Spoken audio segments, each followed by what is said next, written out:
বোনের মধ্যে সবচেয়ে ছোট ছিল শরীফ ওসমান হাদি। আজকের তার লাশ আমার কাঁধে বহন করতে হচ্ছে। ফাউযু বিল্লাহি মিনাশ শাইতানির রাজীম। বিসমিল্লাহির রহমানির রহিম।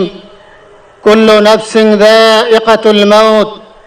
সাদাকাল্লাহুল আযীম। সম্মানিত হাজিরিন, আজকের এই লক্ষ লক্ষ তৌহিদি জনতা, আপনারা হাজির হয়েছেন আমার কলিজার টুকরা ছোট ভাই শহীদ শরীফ ওসমান হাদির জানাজার নামাজে অংশগ্রহণ করার জন্য। সম্মানিত হাজিরিন, আপনারা জানেন শহীদ ওসমান হাদি তিনি স্বাধীনতার সার্বভৌমত্ব রক্ষার জন্য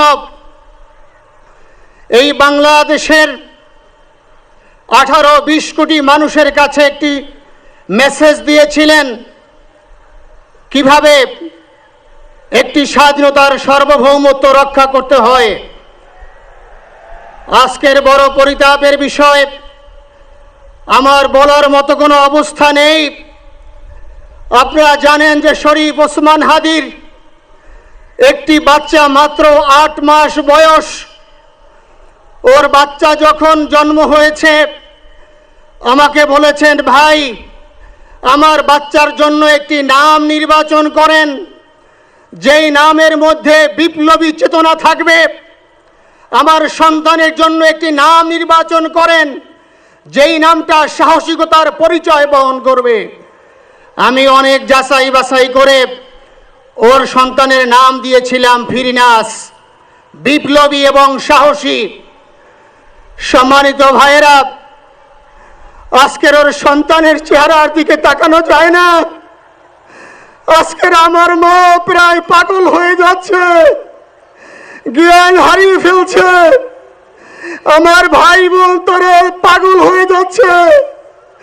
আমার 6 ভাই বোনের মধ্যে সবচেয়ে ছোট ছিল শরীফ ওসমান হাদি। আজকের তার লাশ আমার কাঁধে বহন করতে হচ্ছে। আজকের আপনাদের কাছে আমার কোনো দাবি নাই, শুধু একটি দাবি। 7 থেকে 8 দিন হয়ে গেল দিবালোকে প্রকাশ্যে রাজধানী ঢাকায় জুমার নামাজের পরে খুনি প্রকাশ্যে গুলি করে যদি পার পেয়ে যায়, এর চেয়ে লজ্জার আমাদের আর কিছু নাই। যদি বর্ডার পাস হয়ে যায়, 5 থেকে 7 ঘন্টা সময় তারা কেমন করে গেল, এই প্রশ্ন জাতির কাছে রেখে গেলাম। আমার কোনো চাওয়া পাওয়া নাই। আমার ভাই ওসমান হাদি শহীদ হয়েছে, ওর শহীদি তামান্না ছিল। আপনারা ওর বক্তব্য শুনেছেন, আপনারা শহীদ ওসমান হাদির টক শো শুনেছেন। ও সব সময় শহীদি তামান্না করত। হয়তো আল্লাহ তাআলা ওর শহীদি সেই মত নসিব করে দিয়েছেন। কিন্তু আপনাদের কাছে আমি এই ঋণ কোনোদিন আমি ছাড়ব না। আমার ভাই শরীফ ওসমান হাদির বিচার যেন প্রকাশ্যে এই বাংলার জমিনে আমরা দেখতে পারি। ভাইরা আমার, 7-8 দিন হলো, এখনো পর্যন্ত আমরা কিছুই করতে পারলাম না। এই দুঃখে কলিজা ছিঁড়ে যাচ্ছে। আমরা ওসমান হাদির জন্য দোয়া করি, আমরা ওর সন্তান ওর স্ত্রীর জন্য দোয়া করি। ওর সন্তান মাত্র 8 মাস বয়স। গতকালকে যখন ওর কাছে নিয়ে আসছে, সবাই বাবাকে দেখাবে ওসমান হাদিকে। আমি বললাম কি লাভ হবে, ও তো কোনোদিন ওর বাবার চেহারা কথা বলতে পারবে না। ওর ছেলে আর কোনোদিন জানবে না যে আমার বাবা কেমন ছিল। ভাইরা আমার, ওসমান হাদি আর ফিরে আসবে না। ওসমান, তুমি দেখে যাও, লক্ষ লক্ষ জনতা, তৌহিদি জনতা তোমার জন্য পাগল।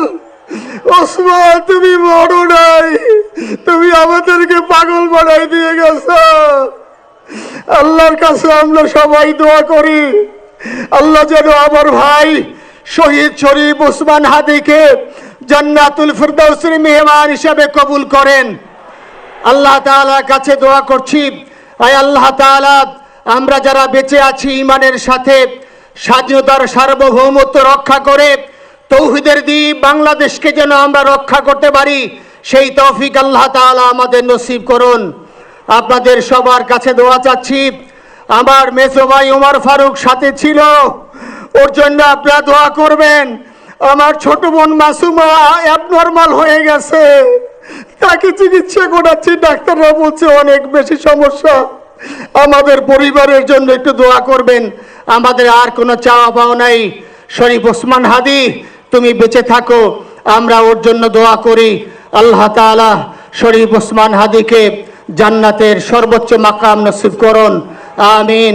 আসসালামু আলাইকুম ওয়া রাহমাতুল্লাহি ওয়া বারাকাতুহু।